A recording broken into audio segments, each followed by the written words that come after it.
Instead of wondering so much who the narcissist is, are you the narcissist? Are they the narcissist? Are they even a narcissist? We want to start asking ourselves more empowering questions to get to the root of what's going on and to figure out a solution. So, welcome to my channel. I am Dr.Onalee, and I'm an expert at helping you recover from narcissistic relationships and come home to yourself. So, that's exactly what I'm going to help you with right now.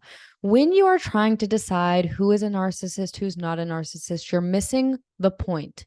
It doesn't so much matter what you label somebody. What matters is how are you feeling in this relationship?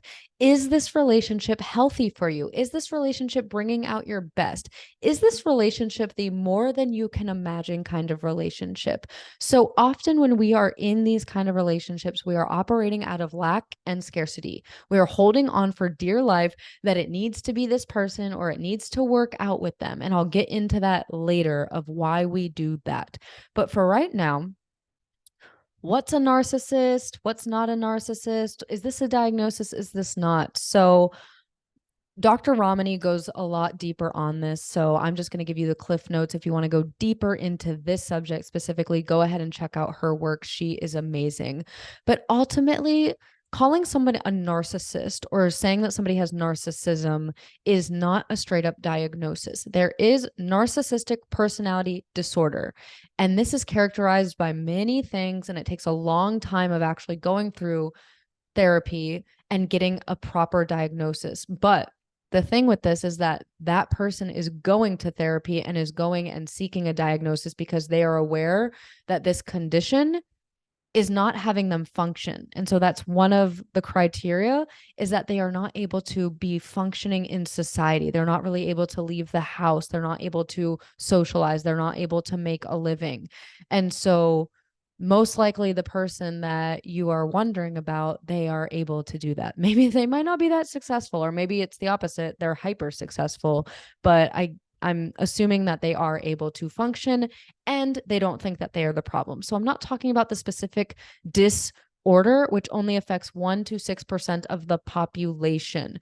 I'm talking about a way of describing somebody's characteristics and traits.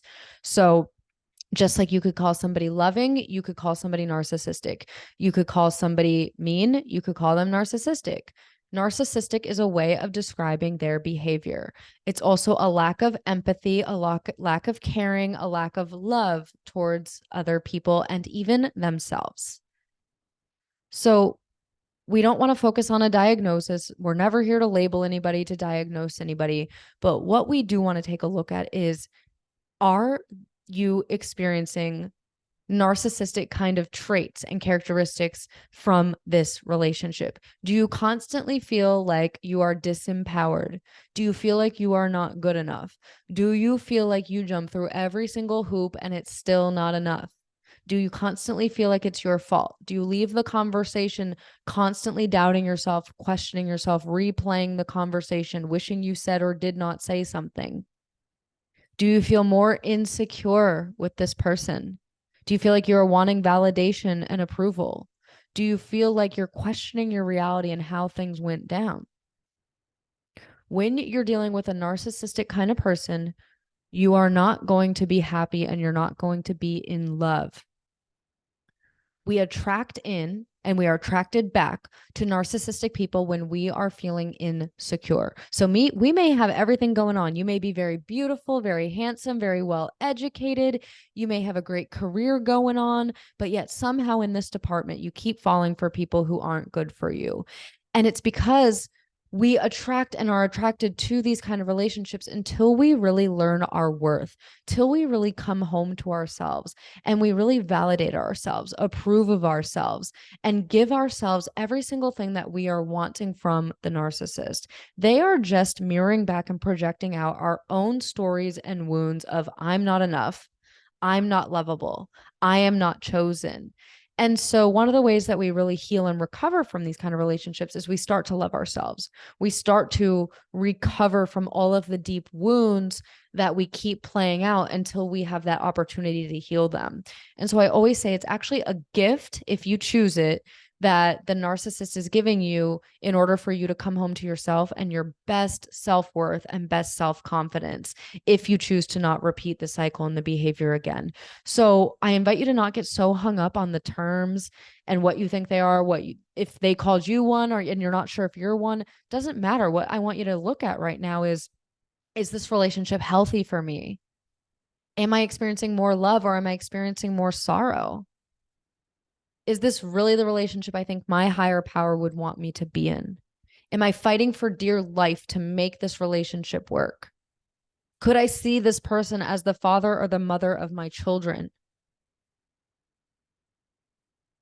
If you're honest with those questions to yourself, I guarantee that's going to be more than enough of an answer of whether you're a narcissist, they're a narcissist, are they even a narcissist? The bigger question is, why does it have to be them? Why does it have to work out with them? Why do they have to be the one? Why is it so hard to let them go? That's what I would be looking at. That's what I would be questioning. That's a more powerful question.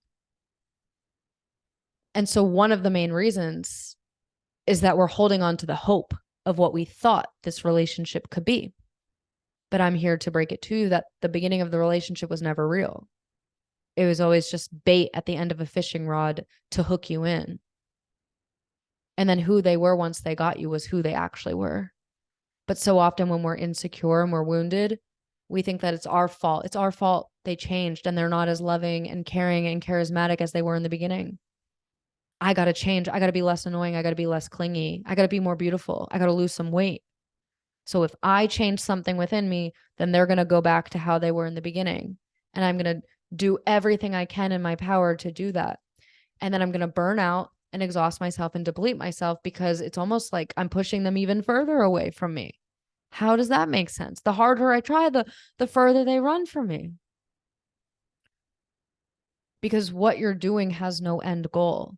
Because you're not clear that the beginning wasn't real anyways. Who they're being now, who you're pushing away, is their real character.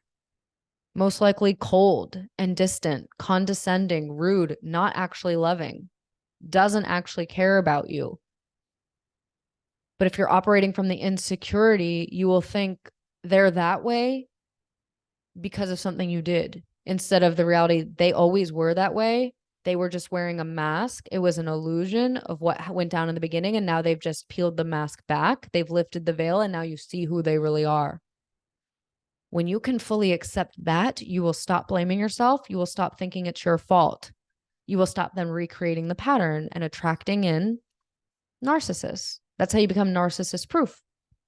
But the way that you really own that is that there's nothing within you that needs to keep learning this lesson over and over again. You understand that you are worthy. You understand there's nothing you did or didn't do to have the narcissist behavior change. But the more that you still think it is, and it usually stems from childhood, you think you did something that made mom or dad's behavior change. It's like you're still fighting for dear life to try to rewrite that history and have the outcome be different. And the outcome is never going to be different. All that can be different is our perspective and letting go that you think it's your fault. How good would your life be if you let go of all of this guilt and all of this shame and all of this jumping through hoops and you just knew you were lovable as you were? And the more that you own that, you will be a match and a magnet to your soulmate and other healthy relationships. So I would drop the question, who's the narcissist? Da, da, da, da, da. Start asking, is this relationship healthy for me? And what do I need to do to not be attracted to these kind of relationships? What do I need to do to work on loving myself more? So there's obviously many routes that you can go. If you feel called to join my homeschool, would love to have you. All the information's in the show notes. But I hope you have an amazing rest of your day. I hope you get to really implement everything that you learned. I do have a free training as well, a free mini course. That could be a great place to start if you feel called to it. So I will keep creating more content for you. It's a joy. It's an honor. And I'm sending you so much love.